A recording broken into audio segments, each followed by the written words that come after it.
We got an email from Kevin.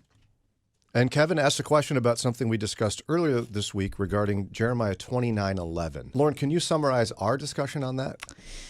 Yes, we talked about not taking Jeremiah 29:11 out of context. A refresher it is Jeremiah 29:11. I will be found by you, declares the Lord, and I will restore your fortunes and gather you from all the nations and all places where I have driven you, declares the Lord, and I will bring you back to the place from where you were sent into exile. For I know the plans I have for you, declares the Lord, plans for welfare and not for evil, to give you a future and a hope. There you go. And a lot of people cling to that in their personal lives. And what we were saying is that in context, that was a very specific promise to the Jewish people who were being exiled to Babylon. Yeah, it's Jeremiah's letter to the exiles. So I was saying you can't take that exact promise and just place it onto your life. There are themes of that promise that are true for us. God does know your life. He does know the plans. He does have plans for you.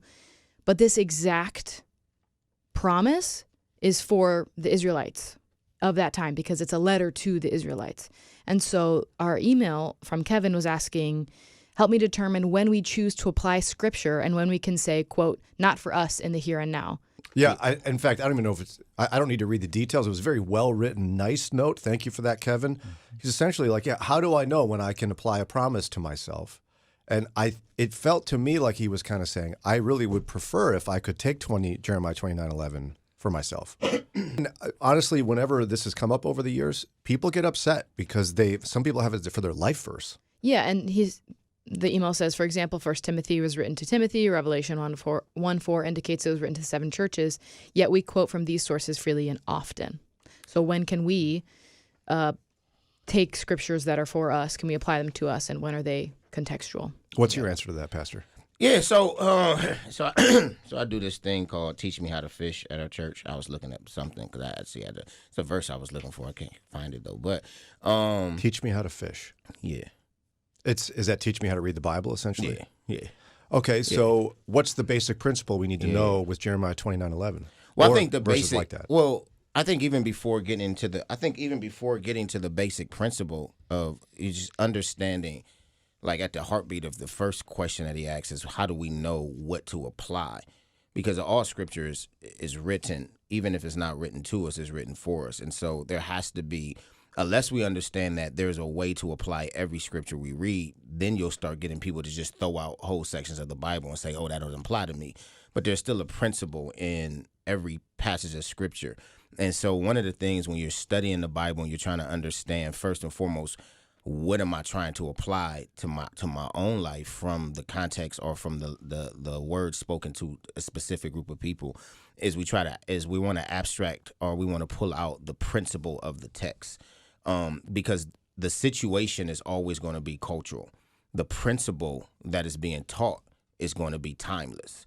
And so when you're studying the Bible, you're trying to understand what's the principle being taught in this passage, because whatever that principle is going to be timeless, and then it can apply situationally to situations that are comparative in one sense or another. So one of the things, Jeremiah 29 was a case study that I used for my Teach How to Fish, because it's a out of context taken verse a lot, even, and so one of the things that I taught our group is I said, when you're looking at Jeremiah 29, there is a promise to the people of Israel that are in captivity, obviously, that their captivity will not end in their essentially destruction or demise, but rather their captivity is meant to draw them back to the Lord. Because you go through passages like Deuteronomy chapter 4, you can go through passages like in Judges 2, where God has always prophesied to his people that when you go away from me,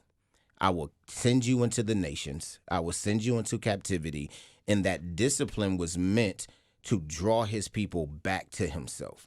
And so he's saying to his people, I have not put you away, that though you are dealing with something hard or are you under the discipline of the Lord, I have not put you away because I have a plan for you. And this captivity, this discipline is meant to draw you back so that those things that I have for you can be yours, but I'm not putting you away. If I try to apply that then, correct me if I'm wrong, it would be something I can apply is God keeps his promises, and he uses discipline to draw us closer to him. Yeah, it would be Jeremiah 29 is an encouraging verse for followers of Christ, and we can then jump into Hebrews chapter 12, right? He disciplines those on whom he loves, for the purpose of drawing us out into righteousness. And so, yeah, the application point of Jeremiah 29 won't necessarily be just saying, oh, he has a plan in the future. And this. Well, no, the direct application of that is when I am under the discipline of the Lord for the decisions and actions that I've made to turn from the Lord, that because here's the key part that people miss, and I couldn't find the verse. It's Jeremiah, I think it's Jeremiah 23, where what they're prophesied is, if you go into captivity, then in captivity you will come out of this thing. But if you reject and fight against the discipline of the Lord, you will be destroyed like the nations. Right? So in one sense, what is to even apply this verse, you have to first start with, I have to accept the discipline of the Lord and not fight against the discipline of the Lord when I'm away from the Lord. And if I do not reject the discipline of the Lord, then his promise is that because I've submitted to his discipline, because they went into captivity, but not everybody did. Some people fought against them and they burnt in the city, right? Since I am accepting the discipline of the Lord, I am not rebelling against it. I'm not blaming God because, oh my goodness, God did this to me, even though I know I did it to him, right? And I accept it. Then I can accept that discipline, saying whatever God is doing to me in this season is